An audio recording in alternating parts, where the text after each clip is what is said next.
Сәлеметсіздер ме балалар, қалайсыздар? Бүгін қазақ тілі 2 сынып 96 сабақ. Сабақтың тақырыбы бізде зат есімнің жекеше және көпше түрі.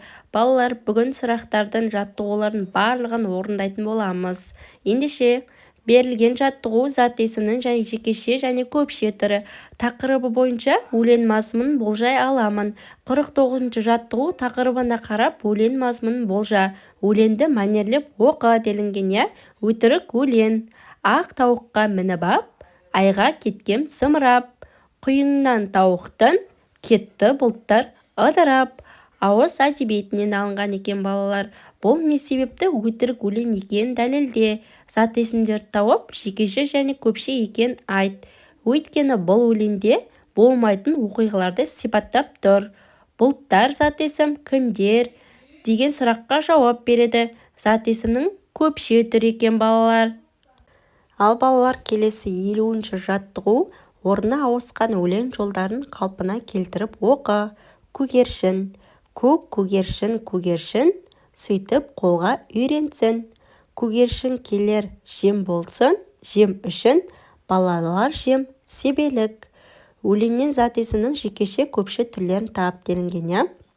Ендеше біз өлеңнің дұрысын оқимыз.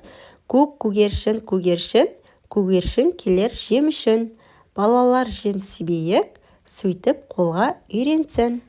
Көгершін жекеше түрі, балалар көпше түрі. Ал келесі 51-ші жаттығу тірек сөздерді пайдаланып көгершін бейбітшілік құсы тақырыбына мәтін құрастырып жаз. Тірек сөздер көгершін, бейбітшілік құсы, хабар әкелген себебі ертеде хат тасушы алыс елдерден. Көгершін бейбітшілік құсы, көк құрақ көлдің сәулеті, құс пен аң ердің дәулеті. Дегендей, халықтың хайуанаттар ішіндегі ең жақсы көретіні құстар, пайдасы болмаса зияны жоқ. Осы бір тіршілік иелерін құрметтеген адамзат баласы бағзы замандардан ақ құстарды жақсылықтың нышанында балаған. Мәселен, дана қазақ аққуды, махаббаттың, қарлығашты мейірімінің бүркітті, ержүректіктің нышаны ретінде қараған. Осындай құстардың бірі әрі бірегей біздің балалық шағымыздағы танымал әннің қаһарманы көгершін құсы. Ал балалар, келесі 52-ші, 53-ші жаттығулар. 52-ші жаттығу жаңылтпашты жатқа жаз. Торта қойдым, орта қойдым, орта қойдым, жорта қойдым. 53-ші жаттығу меңзер бағытымен оқы, шыққан сөйлемді тақырып етіп алып, мәтін құрастырып көр делінген. Мұнда бізде мыс, құс, тар, біз, дін, досы делінген сөздер берілген. Балалар, менің каналыма тіркеліп алыңыздар. Менің каналымда қазақ тілі және де қазақ әдебиеті, математика сабақтарының барлық жауаптарын сіздер үшін салып қойған болатынмын.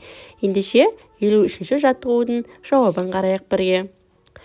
Ал балалар, 53-ші сұрақтың жауабы: құстар біздің досымыз атты өздеріңіз шағын шығарма жазасыздар. Құстар табиғаттың керемет тіршілік иелері. Құс біздің досымыз. Маған үнемі анам құстарға қамқорлық жасап, қорғап жүр деп айтады. Құстар табиғатқа сән береді. Олардың әуені ерекше.